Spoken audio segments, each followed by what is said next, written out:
Today, it just seems that week by week, throughout January at least, we continue to see this sort of risk-on sentiment, this sort of risk-on environment. What have you made of it, and where have we seen the biggest movers? If we have a look at the market this week to date, we're up by 0.8%, and all because of today's performance today.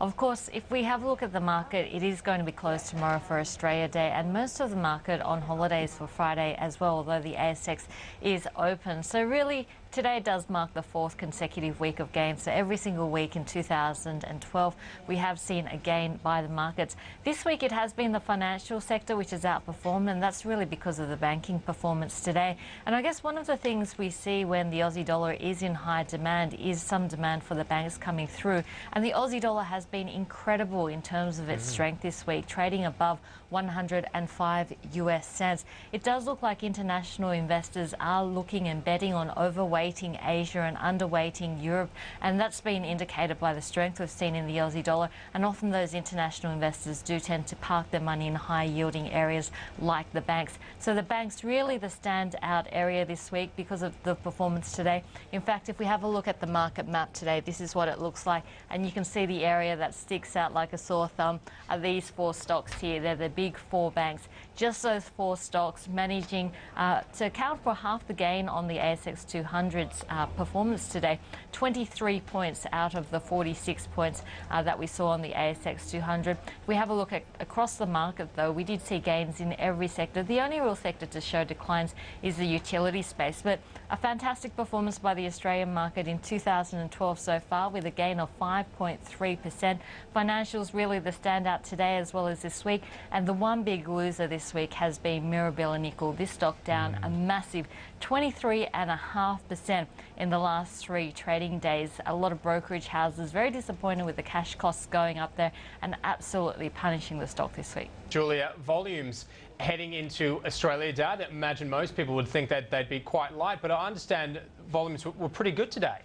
Best volumes of the year so far, $5.8 billion being traded. And part of this is because we did see the first single stock options expiry yesterday. So some of that volume would have been options related from the expiration yesterday, but some very strong volumes going through. And it's nice to see some strong volumes on a good day. Of course, today domestically, we were watching the inflation numbers quite closely, but it does look like once that was out of the way and there was no big shocks, it just lent the market to another leg up. It was set up well by the upper result that we saw after hours. The CPI numbers, the inflation numbers weren't a big shock, and then the banks managed another gain this afternoon. So the Aussie banks doing well, the Aussie dollar doing well, as well as the Australian market doing well, and volumes extremely strong with $5.8 billion worth of stock being traded today. So beating the best volume day in 2012 by about $1 billion today. Look, how much volumes do you think went through Elasa Gold today? Some interesting reaction, Julia, in terms of their share price. What did you make of it all?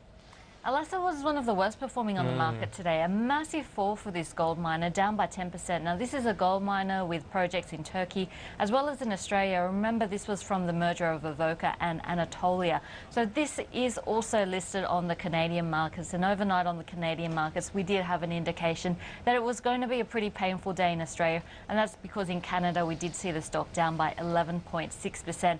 Now, Elasa did come out with its quarterly result, and its quarterly result really wasn't too much of a surprise. We saw production numbers up by 1%, and that really took the full year numbers in line with expectations to just over 421,000 ounces of gold. But where the real disappointment was from the market was in terms of the full year forecast, that they're forecasting 420,000 to 440,000 ounces of gold, and that's really below what analysts had been expecting or are expecting from the company. So it does look like broker downgrades now in store for Elasa, given the quite optimistic forecast for the current year in terms of production, and the stock down by 10%, making it one of the worst performers on the ASX today. Stocks which a lot of people, I think, over the last couple of years have really warmed to. Obviously, they're in a good part of WA. They've got pretty much no debt. They've been quite acquisitive with the potential for more acquisitions down the line, and some production sort of targets would look quite attractive.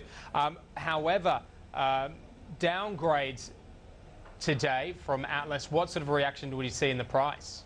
Unfortunately, it wasn't a good day for Atlas. It came out with its quarterly production result, and the market really quite disappointed with its forward forecast for the full year. We've seen an impact from Cyclone Heidi in January in terms of the mines, in terms of the infrastructure as well, and that's going to have an impact on full year production. Previously, they were forecasting 6 million tonnes, and now they're forecasting between 5.5 to 5.7 million tonnes. So the market just expressing its disappointment with that production downgrade, and the stock off by around about 4.3% today. We have a look at Atlas Iron. As you mentioned, James, it is in the right area in Australia, a very attractive region, the Pilbara region, which has been seeing some record tonnages coming through from the majors such as BHP Billiton, Rio Tinto and Fortescue. So Atlas a little bit disappointing. Now this is a stock which did come out with its first maiden profit back in August, and since then we have seen a bit of softness in iron ore prices, but the key advantage that Atlas Iron has in that mid-cap iron ore space is the infrastructure. It's all about their port allocation, which makes this company such an attractive proposition, and there has been a little bit speculation with BHP Billiton firmly eyeing expansion, that perhaps it could be a potential takeover target in that Pilbara region, but unfortunately that production downgrade not doing its share price any favours today, down more than 4%.